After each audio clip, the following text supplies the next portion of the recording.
Are you tired of your vassals not fearing you? Want them to be intimidated, terrified, to reap the benefits without having to make heads roll? Well, you need not anymore.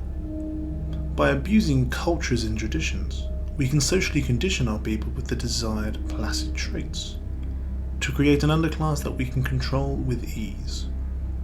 Taking the percentage of characters terrified per dread from this to this.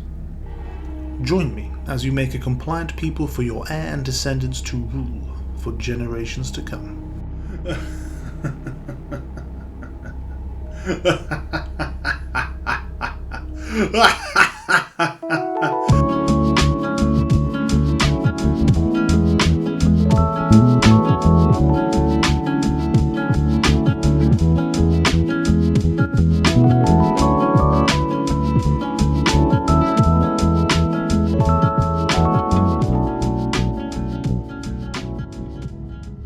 We're in the Canaries. Now, don't panic, you don't have to watch me play or set this up, as here is an empire I made earlier. We're here for mechanics, and you don't want to watch me roleplay, but I feel a little context would help. The Iberian DLC added a culture to these isles, which many other YouTubers showcased. You have the canoes that made them the Vikings of the south, you have mythical ancestors which lets you rack up those dynasty points, and you have this distinct faith, with sacrificial ceremonies and megalithic constructions. But we don't care about arranging stones and killing people on them. We're here for the holy sites, some of, if not, the best in the game. 3 of them have amazing synergy, all involving dread, and when maxed out you can get a whopping 3 piety a month, and save up to 20% upkeep on your men-at-arms. Combine that with fearful troops and you can save up to 70. Inject some local traditions and some duchy buildings and you have 3 men-at-arms, my cavalry paid for in cruelty. Or, in the desert, the dreaded dromadaries, if you will. At least, it would have been. But it turns out camels aren't like cav, and I wasn't prepared to slap my capital in the desert, so... the merciless Mathalanum it is? But while away from my Legion of the Damned, let's see what dread is really for. And it's for terrifying people, as well as intimidating others.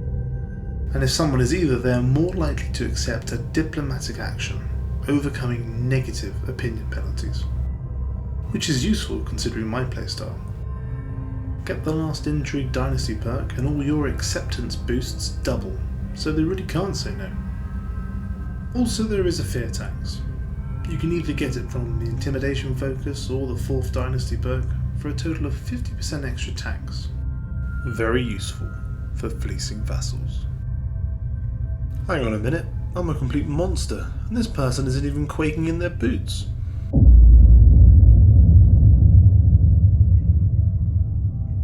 The more dread you have, the more likely you are to intimidate or terrify. It can sit between 0 and 100, and your natural dread is your resting dread level. Take this gentleman here. Let's call him Tim.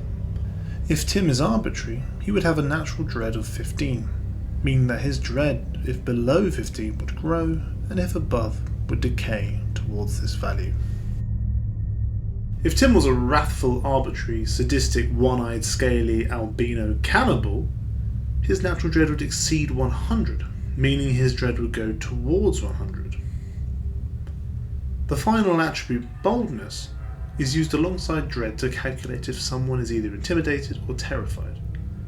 It's an invisible attribute calculated on your traits, but you can see it in debug mode. If your dread is greater than their boldness, by over 20, they are intimidated. If over 45, then they are terrified. Let's demonstrate this. Here we are in our kingdom. We have a vassal who has the trait Craven, giving him a minus 200 boldness, meaning he is already terrified of everyone. Note, he even gets the adjective spineless due to his lack of boldness. We have another vassal, he has the trait Deceitful, giving him minus 10 boldness. He starts out as fine, but once we pass 10 dread, you can see he's intimidated as we're over 20 his boldness, and once we pass 35, he is terrified as well. Finally, we have this plucky chap. Being brave, ambitious and arbitrary, he has a massive 260 boldness. hitting the cap of 100. He can never be intimidated, despite my unique character.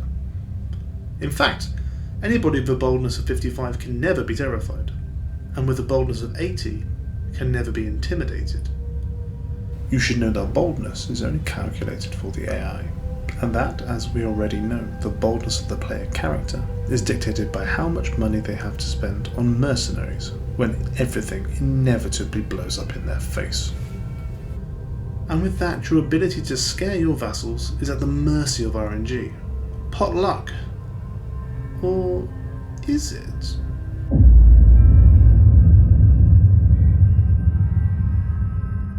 With traditions being introduced, it allows differences between cultures that aren't just cosmetic. And some traditions can increase the prevalence of certain traits. Some of these traits impact boldness. There are 3 traditions that make these traits reduce boldness more common. Philosopher culture with pensive, forbearing with patient and calm, and agrarian with content. And below you can see their impact on boldness. Now, pensive only impacts children, and since they can't really fight back, we're not interested, leaving just these 2. Let's see what impact this has on the cultures that have them. So, here we have a chart showing the average boldness uncapped for each culture that has over 50 adult characters in the game that I observed till 910 AD. This was to generate some more characters, remove some of the pre-made ones, and the 50 minimum was to remove some of the noise. In red are the cultures with agrarian, and there were no cultures with forbearing with 50 adults or more. Now, you may be unconvinced, and I'll admit it doesn't look great. There are only 2 at the bottom and some are even above the world average. But this is because a big part of traits is also environment and education. Environment meaning that those with bad traits will prematurely meet their demise. For example, we all know how hard this game can be on the shy, compassionate, and paranoid. And with education, it is the educators that are more likely to pass on their traits. So across generations, certain traits in cultures may remain more frequent. But if we look at the average boldness caused by the trait content, we can see that agrarian cultures are on the lower end, so it is having an impact. If we combine agrarian with forbearing, we can maximize it. I will reform my culture to get forbearing, and will hybridize with Egyptian to get agrarian. Also, I forgot to change the default name, so I would like to apologise to any Moroccans. Finally, like any good gardener, one should prune as required. Any brave and ambitious sorts must be dealt with, and their children re-educated in our culture. Rinse and repeat, and our desired traits will be reinforced over each generation.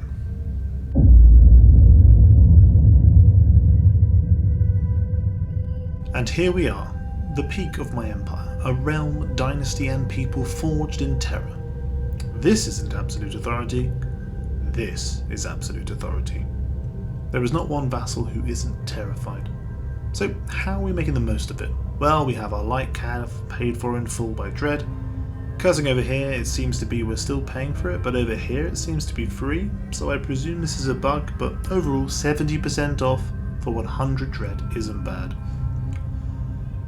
We're extorting our vassals. Here's an example. He's currently paying the highest level of tax, plus 50% from scutage, plus 50% from terror, and 35% from absolute authority, giving us a hefty near 70% of his revenue.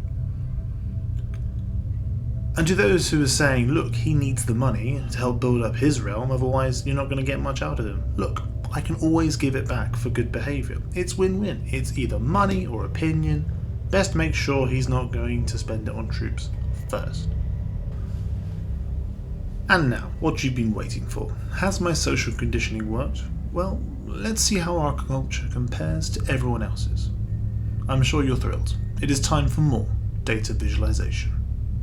And you can see here at the bottom, yes, that's our culture. And wait, what the hell happened in Russia?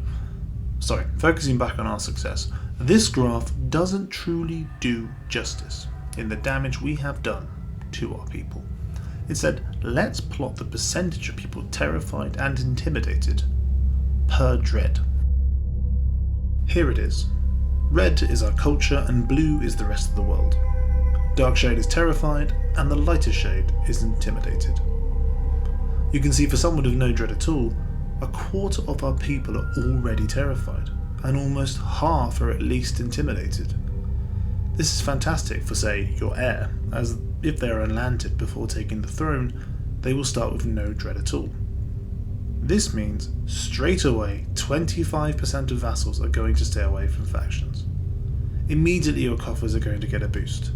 Instantly you can convince people to join an alliance or imprison those who are dangerous. Bear in mind, a small amount of natural dread is common, so in a few months even more people will learn to fear you. In fact, there is a graph showing the natural and therefore resting dread for a combination of traits that are relatively common. With ominous reputation and serve the crown, that quarter is now over a half. For sadistic and spending your youth at an intrigue court instead, 3/4 now quake in their boots. Which is fantastic for you and your heir, as you can pick whatever lifestyle you like and still reap the rewards of compliant vassals. You can do whatever you want because there aren't enough people willing to challenge you anymore.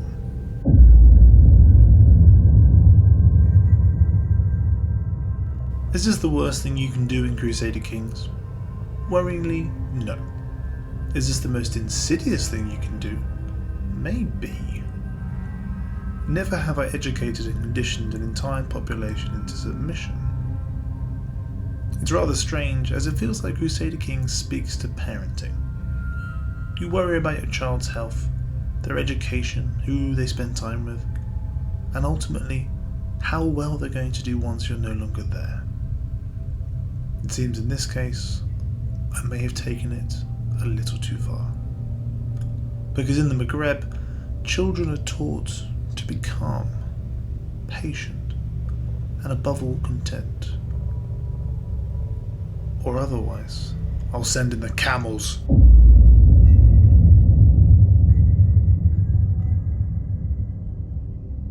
Thanks for watching this frankly horrible video. If you enjoyed this, here are some others.